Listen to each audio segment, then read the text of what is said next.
welcome to QI, where tonight we're looking for our keys. To help us, we have a key man, Tim Minchin. A key woman, Issy Sooty. A key player, Bill Bailey.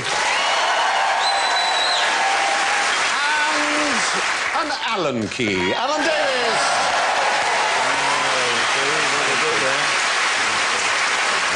So, they've all got their keyboards. Tim, give us an A. That's an A. Issy, in the great tradition of blockbusters, I'd like an E, please. Very nice. Bill, give us a G. And Alan, give us a B.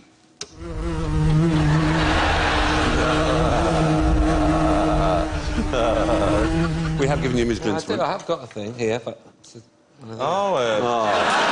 We didn't trust you with anything electrical. Oh, that's nice. Anyway, it's something for you to keep yourself occupied. Yeah. You don't know any answers. Bill could teach me a couple of tunes. I bet Bill will, during too. the record. Here's a good one. Here's a good one. Here's a good one. Yeah. It's an airport announcement. Airport announcement by Ravel. By Ravel. It's a beautiful piece. Absolutely wonderful. L'announcement airport. Announcement airport. Exactly. Do you know any tunes? French? No. I don't know any tune. The doorbell. Same. Similar. I don't know who wrote who's first. I imagine doorbell came first. Yeah. They're always in a major third, as if to herald good news. Yes. Yeah. Exactly. Yeah. Your flight's delayed by 8 hours. I don't feel so bad. Yes, that would be... Boarding now. Oh, The best doorbells are frighten people away.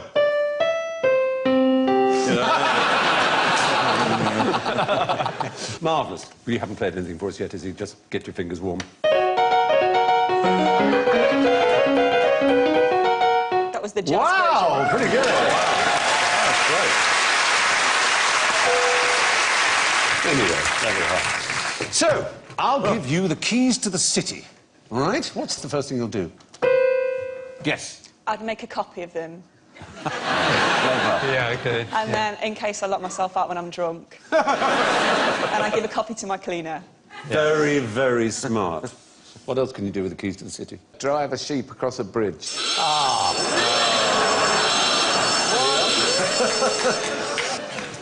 No, I am a freeman of the City of London, as a matter of fact. Quite right. Yes, oh, thank you. Very And disappointed if you were. I did drive a sheep over, though, in fact, it was flagrantly illegal. It's just one of those myths. There's also that supposedly that you can bear a sword in the city, but that's not true either. Is there an actual door that you can fit that in? No, no, there really isn't. So what do you actually get? Do you actually get a key in a nice presentation case? No, you get a long sort of parchment wherein heretofore, as it let it be understood, the city and corporation. And it's extraordinary, the mayor, they've been mayors since about 1213, and I said, you must feel pretty extraordinary to be in a position that is just unchanged for 800 years. And there was a little cough at my shoulder, and it was the sheriff of London. And he said, there were sheriffs of London 500 years before the first mayor. So he was in the 8th century, in 700s. They're through plagues and fires and all that. It's pretty amazing, isn't it? What does he do? How does one sheriff these days? what are your duties? Wear extraordinary shrivel, is the adjective of sheriff. Shriveled laces and wigs and things like that. Well, in London, what it is, you're free to trade without having to pay a toll at the bridge. Today, it's a purely symbolic honour. City of London police do not permit sheep to be taken across the bridge, aside from the occasional publicity stunt. Yeah. City of London police are so boring. They are their own... Can't do that there. Oh, come on. Can you freedom? Can you do any... Is there anything you can do? I mean, is there anything you can go naked or something? Or No real rights. I mean, if you're poor, you can access some educational and charitable funds. Dick Whittington, probably the most famous London Lord Mayor in the early 15th century, left money in trust for water troughs and children's education, and that charity is still giving out money. It's been wisely invested. That's pretty amazing, isn't it? There are other people to get freedoms of cities. To whom do you think Detroit gave the key of their city in 1980? Diana Ross. No, it wasn't Diana Ross. You'd think it would be Someone off of Motown. Gary It should Newman. be a Motown star. It wasn't Gary Newman. Gary Newman? No. What, wrote Cars? No, That that would be good, wouldn't it? No, it wasn't. It was actually Saddam Hussein. Well, that's sick of him. What? It's the usual pattern. In 1980, he was our friend. He was a friend? Yeah. Of course. City of Toronto has given the key to Dalai Lama, Nelson Mandela and Mickey Mouse. Never seen in the The same Dalai room. Lama, why him? The Dalai Lama. What was it? Nelson Mandela and Mickey Mouse. Oh, my perfect Sunday. Those three round a dinner. Corona, California gave a cat the freedom of its city that's limits stupid, isn't it? because the cat had hit the Guinness Book of Records by being the tallest cat in the world. And because we're QI, we rang up the city of Corona, and it's true. They were very pleased to have it verified for us. But Cher upset Australians in 2012 when she sold her key to Adelaide on eBay. Oh. She got $96,000 for it. What? Yeah. Someone 96 paid 96 grand for a symbolic key to Adelaide. To Adelaide, not even Melbourne or Sydney. I mean, I don't like Adelaide, but that's... It's a lot, though. I don't isn't it? want She responded to the inevitable backlash on Twitter. She said, "I'm upset too and trying to get to bottom, exclamation mark. I think my office..." Effed up. Yeah. Fudged up, yeah. Friend. So there you are. Flowed. Flower up. Lagab. Keep guessing. Fruity. Flannel. Flannel. Flannel up. Flannel up and wait for me. Flannel up. Clean yourself and flannel up. I'll be up in 5 minutes. To flannel you down. Flannel up. Put on the special ointment. Bring me another one. This one's flannelled out. Oh, dear. All right, like a flannel. OK. What key part did bigots play in the Second World War? Bigots? What do you mean? Bigots. You're talking of... Not that kind of bigot, that kind of actually. We're bigot. being a diversionary tactic. That's a bit of a minor description. Yes, I think it is, exactly. Adult bigot, isn't it? This word is bigot with a Oh, he was a bigot, was he? Oh, the more I hear about it. Is that an acronym, though, for something? Yes, Bigot. it's an acronym. B-I-G-O-T. No, it's British. Churchill chose it. Oh, really? Brown- Beware. brown-eyed I've girls got on toast. one testicle. One trouser. Beware, I've got one trouser. Yes. I'm getting out Tomorrow. Blimey, I've got It's gone off. owls. Turned Owls? owls. He's so shit at I Spy, I can't tell you. Bigot stands for British Invasion of German Occupied Territory. So there's Monty, and there's Winnie, and they're looking at a map, as you can see, and they're planning D-Day. Flannel over there. D-Day. Okay, chaps. Got your flannel. Everybody got their flannel. All flannelled up. Of course, Churchill was the only person who Monty would let smoke. Well, yes, it was so secret that anybody who knew any details of the Normandy landings, they were on the bigot list, and they were not allowed under any circumstances to leave the country. The only exception was Churchill himself, but no one on the bigot list was allowed out of Britain. And indeed, there was a rehearsal for the invasion in 1944, and 10 people on the bigot list were killed accidentally. And all plans for the invasion were put on hold until they could account for every single one of the bodies, just to be absolutely sure that the secret didn't get out. Right. Well, So- I mean, it's not... I mean, yeah. It's got out now, we know Got now. out now, yes. Yeah. And it wasn't... It's not like it was unlikely it wasn't going to happen, was it? I mean, England's there, France is there... I know, you but we did everything we possibly could to persuade them that it was going to be further across towards Belgium, and indeed they withheld divisions further away from Normandy where we landed, precisely because Germany fell Fake landing for craft. some of the spies, the Zigzag Man and Zabo, and that poor old chap who was a dead body who was dressed as if he was an important officer and dropped in the sea outside Gibraltar with a chained briefcase next to him with plans in it. And they gave him a whole life. It was called The Man Who Never Was. It's a film of it. Who actually was he? He was probably a very sad, down-and-out Welsh chap who died very young and been found sleeping rough somewhere, and they dressed him up smartly to look like an officer. You wouldn't have to do that now. Just get someone from Big Brother or something. You know? People volunteer for it, wouldn't they? Yeah, that's the prize. Certainly the rest of us would. Yes, surprises. You're going to be killed. You're going to be a fake general. Oh, empty. No, it is. It's a good film. Have you ever seen it coming around on I Channel will. 4 one afternoon, sort of thing that pops up now and again? Yes, I will. It's funny to think when he was alive, he didn't know what a key part he'd play when he was dead. I know. Operation Mincemeat, it was called. Yeah. You can sign up to this service now when you're alive, which monitors your tweets and Facebook updates and things. And then when you're dead, it continues to tweet as you until an executor of the will who you've nominated tells it to stop. And while you're alive, you give it feedback as to how good it is. And I'm starting this business, and if anyone... No, it already exists. Well, that's bizarre. Yeah. So you can set how long it goes on till? Yeah, well, you give someone's name and you say, this person makes the decision as to when the virtual me dies. And then you give it feedback. So if it's slightly funnier than you are, you say, oh, it's quite good, but bring it down a notch. So people don't... So somebody employs to be you, then, after your death? Or it's not just you going, dead, dead, dead, still dead, dead? Yeah. And then your followers go up, oh, he's dead, dead, oh, You know, with one's contact list, when people die, I never have the heart to cut them out. So I have friends who have been dead 12, 15 years who are still in my address book, because I just... Have they ever called? They manifestly haven't called, and I haven't called them. But the act of just going delete seems so... I've done the same thing, but the good thing is, if someone dead does call you, you'll know it's them. Yes. You'll know not to I know that I've been wrong all this time. I know not to answer. That's true. Well, of course, that number might be reused. Oh, they do recycle them, yeah. Yes. So it is possible that one day... That would be the shock of one's life.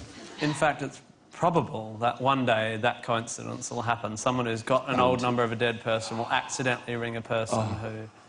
Oh, I can't wait till that happens. Put that on QR. Very exciting. Now, secrecy. In the least order upwards, what's the word for a least secret document? For anyone's eyes only. Yes, but it's unclassified. And then protect. And then restricted. Oh. And then up to... Look over there. Confidential. What document? Don't know what you're on about. Yeah. And then... I'm going to have to kill you. Secret. And then... Top secret. Top secret, yes. It used to be in Britain, not top secret, but... Most secret. Most secret. we're going to use this Americanism now, top secret. Well, most secret's so British. It is, most secret. Totes secret. There are, of course, there are some UFO conspiracy theorists who will tell you that there are 38 levels of secrecy above top secret. Right? Why are you talking like this? Because these are UFO conspiracy theories. Oh, that's how they talk. That's how they talk. They talk like They do talk like that. They all talk like that. Oh, you can laugh. I know. You'll be laughing on the other side of your face when you're being probed. Yes. Top level is cosmic. Cosmic secret. And even the President of the US does not have cosmic clearance. Really? Apparently. Who does? Look it up on the internet. It's all there. It's true. Totally true. That's my favourite thing about conspiracy theorists, is this is something that the President doesn't know, but I've figured it out. I'll talk it away. I'm on the internet. On no the one's internet. got that. Fantastic, isn't it? Oh, God. But now, what is Canucus eyes only? Big one? Canucus eyes only. Is there a creature called a canucus? Canucus. And it's the only thing that's allowed to look at it.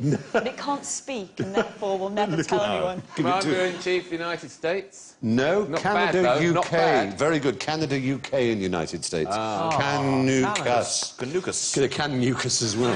And there's Oscanzucus, which is known as the Five Eyes, which is Australia, New Zealand, Canada, US, UK. They're all one eye. There's also basically don't tell the French.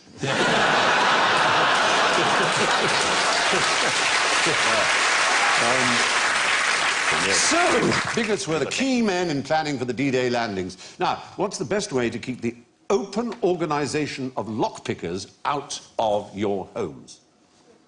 Bucket of water over the door, a rake on the floor, 2 miniature beds of nails, and a very hungry tiger. And you put all that outside the potential lockpicker's door so that they can't even leave their home. You don't need to, is the point, actually. The fact is, they are incredibly moral and ethical. This organisation, which is literally called TOOL, the organisation, there it is, the open organisation of lockpickers. It's made up. It's Dutch. Is it? It's a Dutch organisation of recreational lockpickers. They tend to have a good purpose. They help spread the word in security and show how things can be picked. But the point is, you're not allowed ever in this organisation to pick a lock that doesn't belong to you. That's how moral they are. Well, that's boring, isn't it? That's when they're meeting, but obviously when they're professionally being These lockpickers... guys. Hey, what a crazy bunch of guys. Let's go and pick some locks, but not someone we don't know. Okay. What a crazy time we're going to have.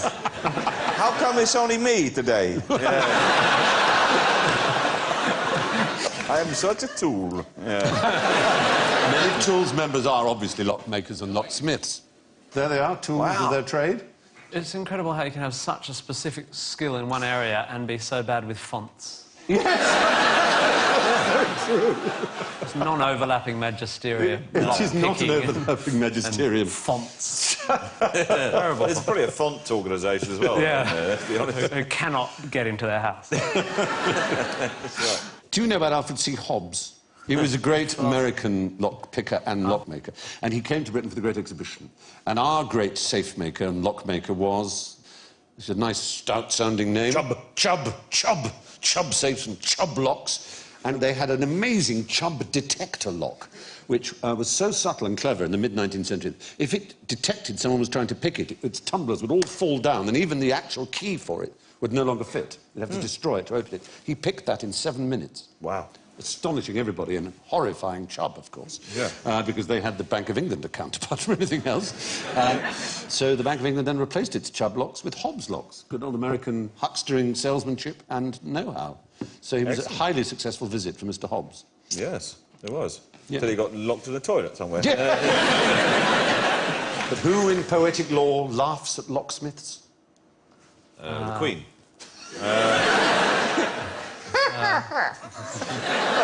No. First Tuesday of every month. The official laughing at locksmiths. Locksmiths are lining up. She's now praying in their faces, snorting derisively. You can't open it. Who laughs at locksmiths? Audience, who laughs at locksmiths? Love laughs at locksmiths. Oh. In other words, you lock the girl up, or you lock the boy up, or you put lock barriers between them, and they will always find a way through to each other. Oh. Except they don't, do they? Except No. if you're locked... No, they won't, will they? That's the trouble with poetry. It's just bollocks. I hate it. You just need a good Raises lock. false hopes. All you need is your lock to be slightly smarter than the two people in love, and really dumb people in love, and there are really good locks. It's ridiculous. You're right. Oh, well. Speaking of keys, what's the key part of an arch? Oh. Yes, Bill. Oh, no, your was that light you? came Sorry. on first. Well, that's the trouble with these things. You can't tell who it Bill is. and I know Do the that chord again. We only know the same chord. We play in C. The keystone is the... I'm Alan Davies.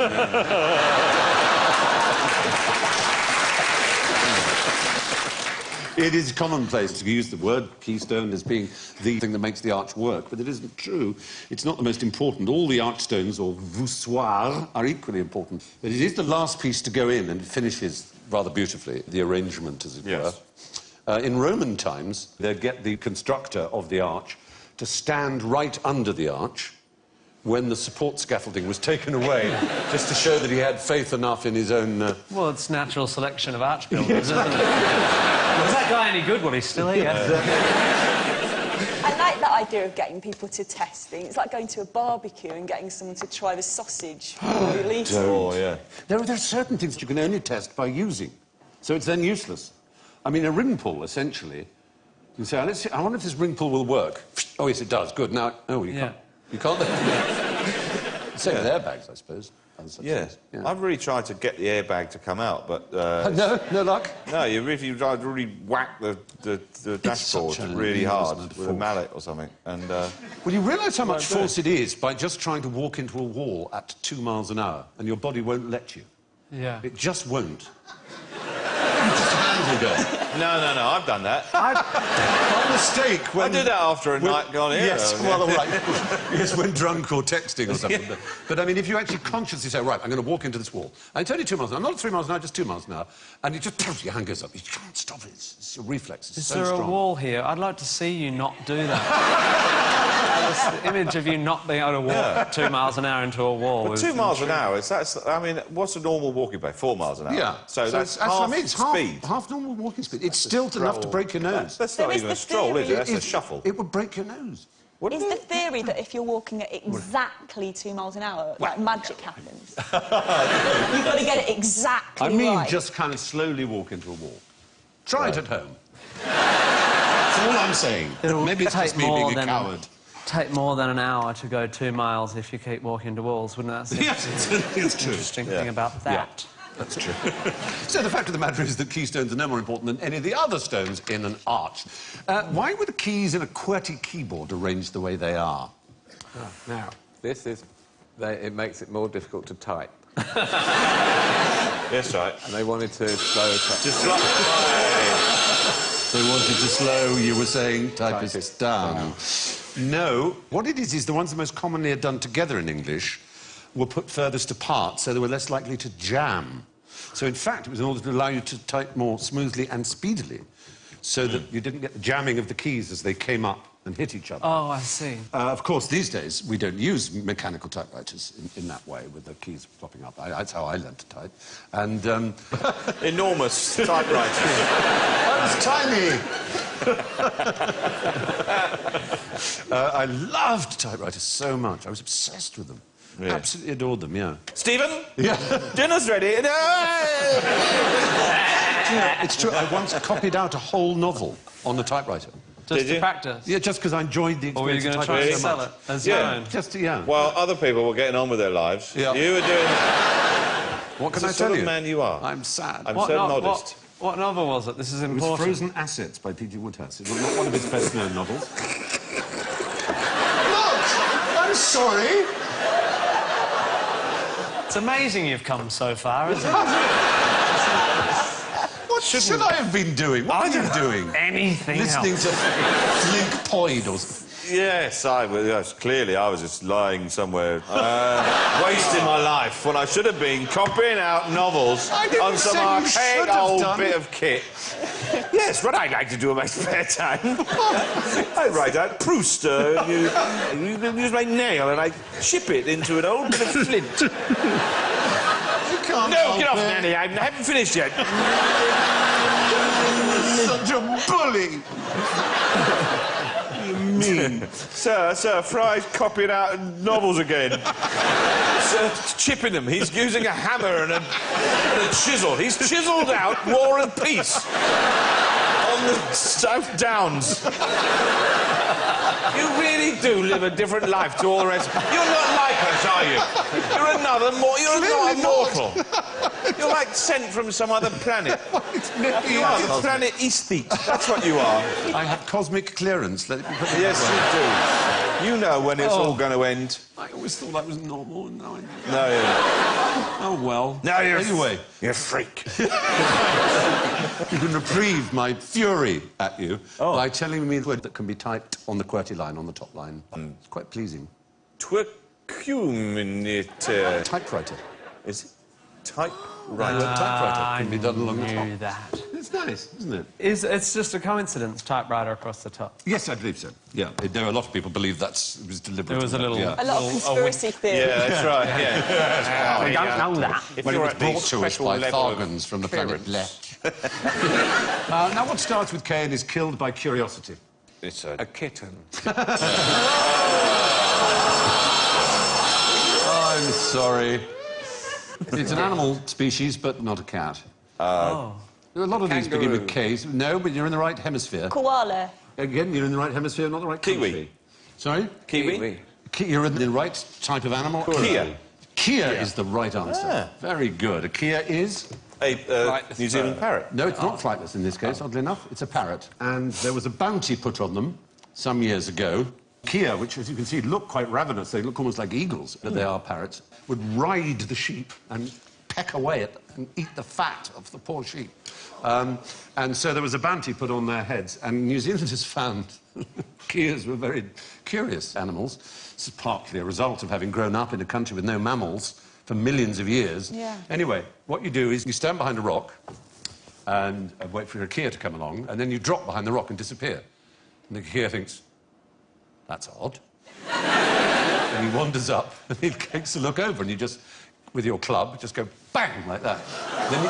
That's the beauty of it, is you've only just started, because you don't have to move. You take the Kia and you put it down. The Kia's friend goes, where's Kevin? Where's Kevin? Wanders round, comes They along all like called that, Kevin. And then you drop down, disappear again. And he goes, well, hello, what happened there? There was someone, and then there wasn't someone. How did that happen? And then he looks over, bash, no, where's Keith? And then so on, all the way through.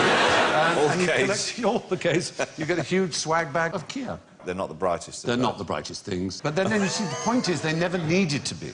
Because New Zealand, just apart from a few bats, never had any mammals. No. All they needed to do was mate and survive. The kakapo, for example, which is another type of parrot, the only thing likely to predate on it was a vast eagle that used to live in New Zealand called the Haas eagle. And so the kakapo solved that by becoming nocturnal, like the kiwi. So it could be afraid of nothing.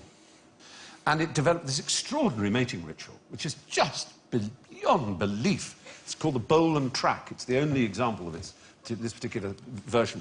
It would dig a bowl, a crater, and then a path towards it, the track. It would be immaculately picked clean. And then it would sit for months of the mating season. It has this huge booming sac, and it sounds like a giant blowing across a beer bottle, this kind of noise. It would boom and boom, and the females in the valley below would listen to the boom they most liked, and they would waddle up. And if, by some terrible chance, a leaf had fallen on the track, the female immediately just turn and walk away. And the poor old male would have to pick it clean, go back to booming again. Sometimes 3 years would pass. 3 years would pass, booming away, not getting his rocks off. It's just extraordinary. Only evolutionary pressure on this bird was to get laid. That's it. There's nothing else. This Nothing else. fat, stupid, nocturnal, horny bird. Yeah. And he couldn't even get laid. Sounds like my life. Kiwis are they're not the most exciting birds. I mean, I've seen kiwis. Have you burrowed down into one of their dens? No, I haven't bothered did. to do that. It's No, exciting. there's one on YouTube like playing the piano. No, I've seen them in special areas. I went out with this guy. He found one, and he said, get in there. And so I burrowed and burrowed and burrowed and burrowed. And you just see this little eye winking at you. Yeah. And that long, wonderful beak, and it just winked. Oh. With a And little I winked look, back, and then sort of... a little look that just says, you just destroyed my house. Yeah. I was careful not to. Lovely. Clubs 3 you years to remember make this. The New Zealand government, they were given 2 pandas by the Chinese government in return for 2 kiwis. And I just thought it was a little bit of a twist, Total rip. Yeah. It's like New Zealand, the zoo in Auckland, all these people going, oh, look at him, oh, look at the pandas. No. Some zoo in Beijing, people going, what? These kiwis don't even sneeze. They don't even nothing. Very good, very good, very good. Now, what is this woman doing, though? What the? Is this Lady Gaga's new album cover, isn't it? She's wearing It's it. an experiment. No, she's using a device that's for sale, or was for sale. It was built in 1929. Making a new big device, Knitting jumpers. patented by Dr. Kurt Jonen. It records the motions and bodily reactions. A lady is pictured being examined by the device. Pneumatic belt records the change of the circumference of her chest. Pneumatic cuffs about the upper arms control the changes of muscle tension. Through a hose is recorded the rhythms of respiration, and another hose transfers the strength of touch. It's a sex toy. Yeah. But what about her hands? That's the clue, and our theme today. Piano. She's learning piano. Piano, keyboard. yes. It's a piano teaching machine. Extraordinary, isn't it? Extraordinary. Wow. It's supposed to help you with your piano playing, your posture, your breathing. There have been many others along those lines. There's the chiroclast, which is clamped to the piano and trapped the player's arms. That's the one on the left, so that you're forced to play using only a wrist and finger action. You were then crippled. There was the one in the middle, which was the dactylion, from the Greek dactyl, meaning finger, was a contraption designed to strengthen the fingers because there's springs that you're going against in that middle picture. Yeah. And it's said that Robert Schumann used that and it actually hurt his fingers, though others say that that was syphilis. It's a fine line, isn't it? When you're into always. fingering, syphilis There's is... all those Next to that is the chiro or the chirogymnaste, which is a tiny finger gym, which has got little finger events, and you can see them. They still encourage you to do that. There's little Yes, spring-loaded That's right. strengthening things that I was given in the brief time I tried to get someone to teach me piano, and they Yeah. said you should strengthen your fingers. I thought I might as well be playing piano. Yeah, exactly. That Really makes sense. annoying. My old piano teacher, she would be much better than this, because she used a ruler And if you got it wrong, just whack you on the top of there. And that is more of a powerful Age-old incentive than any of these. Yeah. But if you do harm yourself by using one of these things, you can always use the bed piano for bedridden people. Wow. Which is a rather splendid device. I think you'll agree. I hope that's securely attached. That is the laziest keyboard player in the world. And as you see, it rolls up, pushes away neatly. That's fantastic. That's great, isn't it? I want is- one. You can slide pizzas down from the back. Yes. Bill's just sitting there going, I am going to get one of those. I will. I'm going to get one. Bill will have one of those. That's the piano for the bed.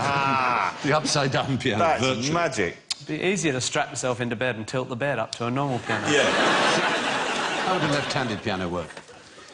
Probably high notes at the left. There it is. And there it is. That is a left-handed piano. It'd take a hell of a lot of unlearning for you to play on that, Good wouldn't it? God. Can you imagine? It would How? drive you mad. You would. Transposing pianos. Have you ever played with one of those? Well, I've got there's a device on the keyboard that will do that. Yeah. for you, but On an electric keyboard. On an But electric there are one. pianos that have a mechanism that mechanical moves, ones. mechanical It's a one. lever on the and it moves it across to the next string. Yeah, oh, it does that, right. Irving Berlin used one because he only composed in F sharp. He's like Stevie Wonder who likes And the he couldn't back read music, but he was the most successful songwriter of his age. note. Really? Yeah, he couldn't read music. He was fantastically talented. I mean, this is the man who wrote White Christmas, for God's sake, let alone Top Hat, White Tie. He lived long enough to be able to see his own songs go out of copyright. Because his first hit was in 1911 with Alexander's Ragtime Band. You know, Come On Here, Come On Here, Alexander's Ragtime Band. They only go out of copyright after you're dead, though, by No, law. they do now. But in Right. his day, it was 75 years after it was written. Right. So he lived long God. enough to see some of his songs go into the public domain. How old was now he when it's he 70 wrote it, years then? after he died. Very young, early 20s. But just had this extraordinary talent. Amazing. There's a long list of things I have to get after the show. I mean, there's the upside-down piano, the upside-down dinner. I mean, all. Funny you should say there was a list of things, because that brings me exactly to France's list. Oh. How did he change... there he is. How did he change the piano? Did he have huge hands, the list? He did. He could span, a long, long span, yeah. And didn't he? There was pianos made specially for him, wasn't it? Because he was. Well, he's yes, pianist. and they then became the standard type because Right. he just gave it so much bloody welly that they made them out of an iron frame. Before that, they'd been a wooden frame. I thought... So in yeah. Jane Campion's film The Piano, when the piano was thrown out in sea in the bay in the end, it should have floated instead of sinking, because the film's set in 1850. Right. When there would have been a pre-Lisztian piano, almost certainly. Oh, did that ruin it for you? You won't be copying that film now. Reels before that. Well, this is rubbish. Plainly not possible. Right. So, good. What did the man who knew everything think cats were good for? Well, Catching mice. Catching mice? Isn't the man who knew everything Thomas Young? Well, there's various people who were given the title of the last man to know everything there was to know. Yeah. Erasmus, Leibniz, von Humboldt. And this man here, Kircher, his name is. He was a German Jesuit, Athanasius Kircher. And he certainly was very interested in lots of things. He was lowered into Vesuvius. He believed the bubonic plague was caused by microbes, well ahead of germ theory. Claimed falsely to have interpreted Egyptian hieroglyphics. He regarded things like magnetism and love as branches of the same topic, attraction, which is a very Q-eye way of looking at things. I like that. Yeah. But the cats, though, what are the cats doing? Well, we'll come to that. Some things he got right. He denied the possibility of flying tortoises. I don't know if it raised the possibility, but he damn well squashed it. Said, nope, there won't be such a thing as a flying tortoise. But he did invent the megaphone and the Katzenklavier. Clavier is, in fact, German for key, from claven, Latin key, but key. it's the keyboard instrument. the cat playing the piano. He invented YouTube. I'm afraid for cat lovers it's a little bit more disturbing than that. Oh, cat string, gut string. No, not cat gut. No, arrange live cats in the right order according to their voice. Oh. And you play... Drums. And then, That's awesome. Oh, if only they had YouTube back then. The outrage on the Another keyboard thing for case your with the- list, isn't It's it? on the list. Yes.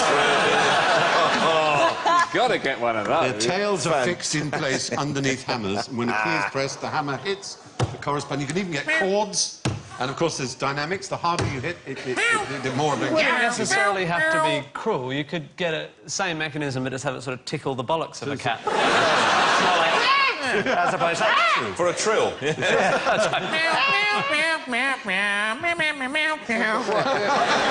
do they think? You have an A cat and a B cat and Yeah, a C cat? I guess it just go around. Fantastic. Yeah. But there are only Fantastic. 6 cats and there are more than 6 keys, so Well, that's true. That's a limited range. It's very Experimental music. experimental. All the other keys hit mice inside the box.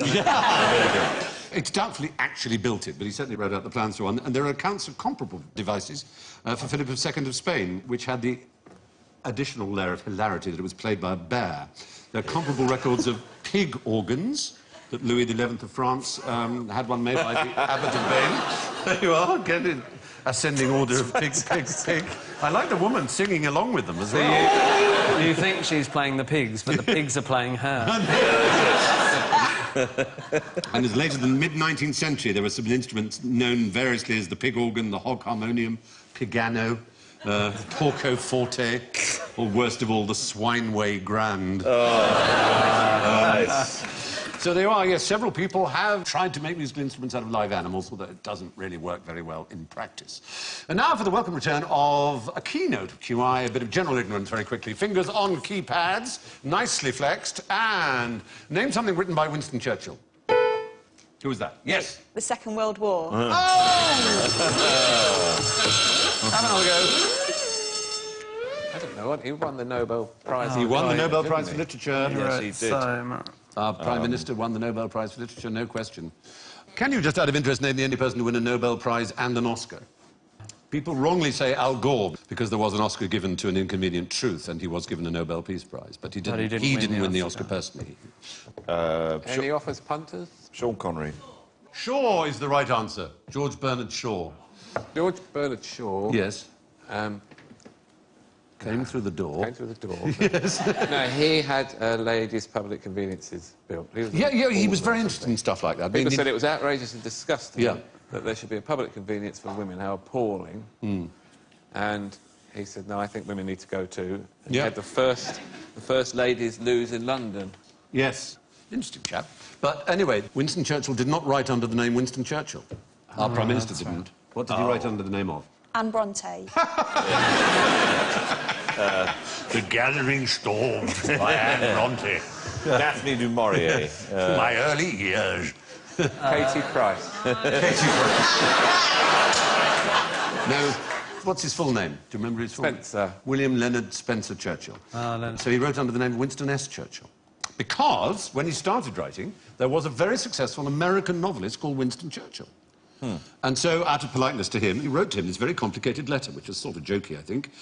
He says, Winston Churchill has no doubt that Mr. Winston Churchill will recognise from this letter, if indeed by no other means, that there is grave danger of his works being mistaken for those of Mr. Winston Churchill. He feels sure that Mr. Winston Churchill desires this as little as he does himself. In future, to avoid mistakes as far as possible, Mr. Winston Churchill has decided to sign all published articles, stories or other works Winston Spencer Churchill and not Winston Churchill as formerly. He trusts that this arrangement will commend itself to Mr. Winston Churchill. And Winston Churchill replied that Mr. Winston Churchill appreciates the courtesy of Mr. Winston Churchill in adopting the name of Winston Spencer Churchill in his books, articles, etc. Mr. Winston Churchill makes haste to add that had he possessed any other names, he would certainly have adopted one of them. There you go. So how polite. Yeah. That's so lovely. It's nice. Like the fact they refer to themselves in the third Mr. person. Churchill all the Yeah. time. Clement Freud had a very good story he used to tell about when he was an MP. He went to China on a sort of fact-finding visit with other parliamentarians, including Winston Churchill Jr., i.e. the grandson of Winston Spencer Churchill, who was a Tory MP. And one day, Winston Churchill invited him back to his room at the hotel for a nightcap, and Freud went and saw that his room was so much better than his. So the next day, Freud said to the guide, he said, I'm not complaining, but I just wondered why Mr. Churchill's room is so much bigger than mine. And the Chinese person said, well, it's because he has famous grandfather. And Clement Freud said, it's the only time I've ever been out-grandfathered. You'd think if you were grandfather of Sigmund Freud, you were safe. That no one could out-grandfather you. You've got the... Done. The executive suite. Yes, exactly. Yeah, you should have seen Steve Hitler's room. It's enormous. Now, what truly grim reading matter was banned in Germany after the war? Romantic comedies. Mills and Boon. Say what you hear. The clue's in the question. Say the question again. What truly grim reading matter was Grimm. The Brothers Grimm. The Brothers Grimm. Ah, right. Because people believed that the real savagery of the Grimm fairy tales had contributed to something that had turned the German people nasty, the perceived barbarity of the people. The argument that they'd fostered obedience, discipline, authoritarianism, nationalism, glorification of violence, all that kind of thing, became part of the national character. According to a British major, T.J. Leonard, he said the fairy tales had helped teach German children all the varieties of barbarousness, including light flanneling. It made them easy to fit the role of hangman and so on and so forth. There was one of the stories was called How Children Played Butcher with Each Other. It was really savage. That was removed from the second edition. And in The Frog King, the frog is not kissed by the princess. He's hurled against a wall with all the strength she has to turn him into a prince. Rather battered brute. That'll do it. Yeah. Yeah. 2 miles an hour. 2 miles an hour. And he goes like that. That's all he can do. He's got little froggy arms. On the other hand, there is a lyrical quality. The last in the collection, you'll love this story, is a little poor boy goes out into a wintry forest to collect wood on a sled. In the snow, he finds a tiny key, and next to it, an iron box. The boy inserts the key, he turns it, he lifts the lid.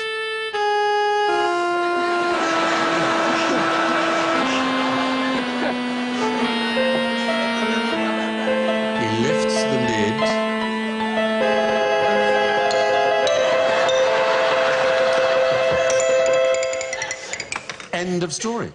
Oh, really? That's Pulp Fiction. Exactly, it's the suitcase in Pulp Fiction, exactly what I thought of it. The rest is up to your imagination, boys and girls. What do you think was in that box? I think it was a stash of porn. That's why I used to go into the woods. Well, we've ended on a sour, bitter, and very rude note, which is the way we like to end QI.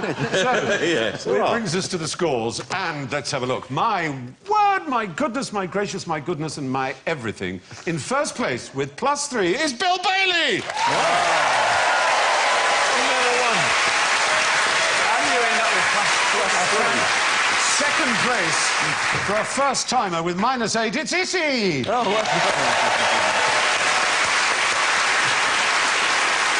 Third place on his first appearance is really not bad. It's Tim Minchin. And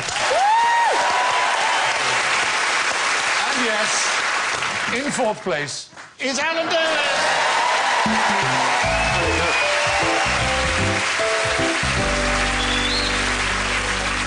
So, that's it from Issy, Tim, Bill, Alan and me. And good night.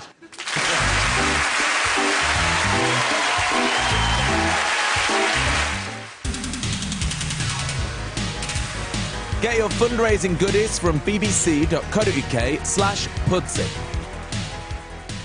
Well, next on BBC Two, Christian Scholes in the hot seat for Never Mind the Buzzcocks, while on BBC Three now, American Dad.